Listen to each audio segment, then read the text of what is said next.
Okay, let's just dive right in. Welcome to this explainer. Today, we're going on an incredible vertical journey straight down through the ice of Antarctica. If you look at it from the sky, it's just this endless, empty expanse of white, right? No birds, no plants. It just looks like a massive, freezing wasteland. But beneath that frozen crust lies a totally secret world, a landscape that's been completely isolated from the sun and, well, the rest of our planet for millions of years. Today, we're descending into the dark to uncover the history of the Earth trapped right there in the ice.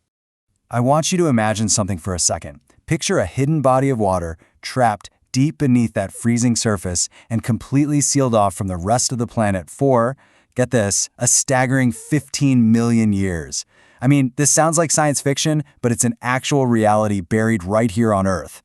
For 15 million years, whatever is down there has been cut off from our atmosphere. It's been evolving on completely separate biological and geological pathways. All right, moving into Section 1, the surface, the empty white. So, while the surface might look like these endless mountains of snow, it's actually a completely dry desert. Technically speaking, it is the driest, coldest, and windiest continent on Earth. There is almost zero fresh snowfall. The snow just a few feet under a researcher's boots? Yeah, that could easily be from a decade ago. But hey, don't let that lack of fresh precipitation fool you, because the ice below is immensely thick. If you were to drill all the way down, you'd find ice nearly 4,000 meters deep in some places.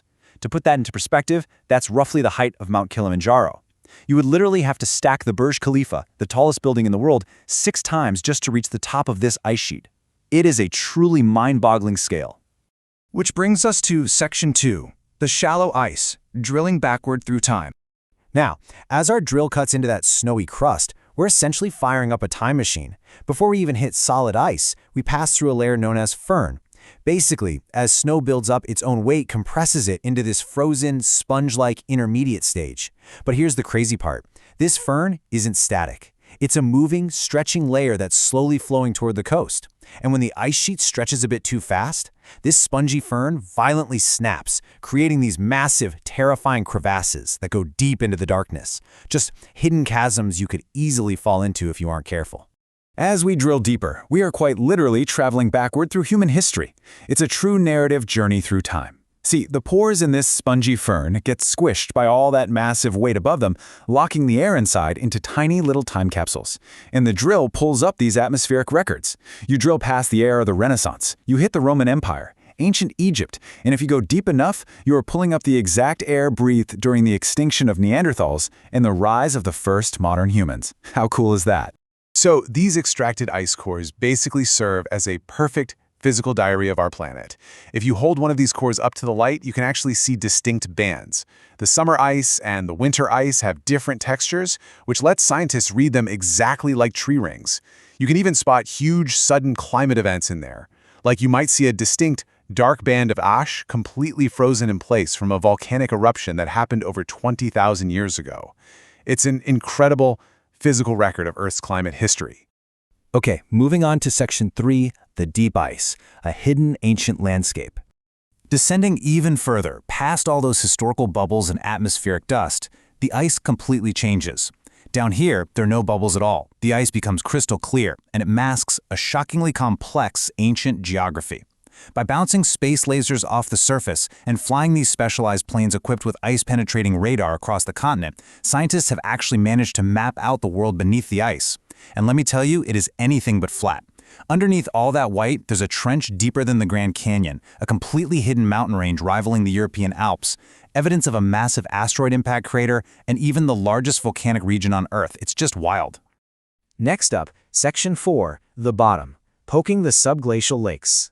So down at about 3,500 meters, which is over 2 miles deep, radar picked up a massive flat anomaly. This is Lake Vostok, a body of water similar in size to Lake Ontario, utterly buried in darkness. And this brings up a massive mystery, right? Because Antarctica is freezing, and the ice is incredibly thick. So how on earth could there be liquid water sitting beneath 2 miles of solid, freezing ice? Why hasn't it just frozen solid over the last 15 million years? Well, the physics behind this are absolutely fascinating. First off, that 2-mile thick ice sheet actually acts like a giant thermal blanket, trapping ambient heat that's radiating up from the Earth's core. Secondly, and probably more importantly, the immense crushing weight of all that ice puts the lake under 350 times more pressure than what you feel at sea level. And as pressure rises that dramatically, water can actually remain liquid at much lower temperatures without freezing. But what's even wilder is that this isn't just one isolated lake. Satellites observed something completely jaw-dropping. They noticed the massive ice sheet sitting on the surface was physically lifting and dropping by up to 10 meters in certain areas. Scientists had basically discovered an entire underground plumbing system. There are hundreds of active subglacial lakes connected by subterranean rivers, and they're constantly filling and draining into one another, which causes the ice sheet above to literally breathe. Naturally, scientists wanted to drill into these lakes to see what was actually down there.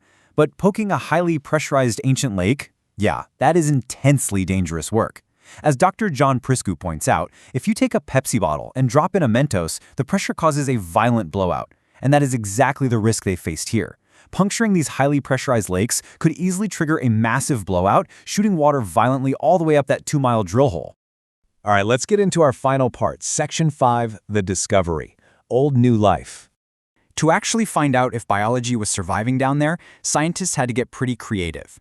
The early Russian effort at Lake Vostok used kerosene to keep their hole from freezing, along with a heavy Freon plug. But when they finally broke through, the pressurized water shot up 30 meters, mixing with the toxic, bacteria-filled drill fluid, and essentially ruining the sample. This massive setback pushed the American and British teams to invent a totally new method. They created a drill that uses super clean, boiling hot water, decontaminated with UV light, melting away the ice without using any toxic chemicals whatsoever.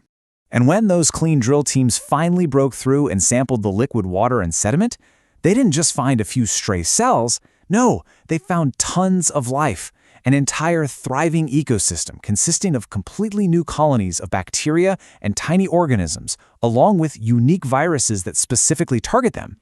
And all of this is surviving and flourishing in total, absolute darkness.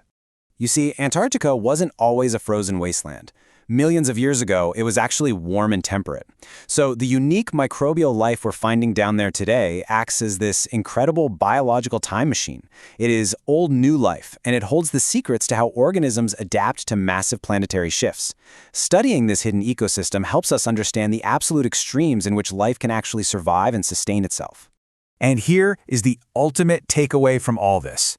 All of this incredible science, drilling through miles of ice, managing immense pressure without contaminating pristine water, is exactly the technology we're going to use to explore other worlds. Think about it. If a thriving ecosystem can survive in the absolute darkest, coldest, most extreme environments hidden beneath our own planet's ice, what mind-blowing forms of alien life might be waiting for us right now, swimming in the oceans beneath the icy crust of Jupiter's moon Europa? It really makes you wonder, doesn't it?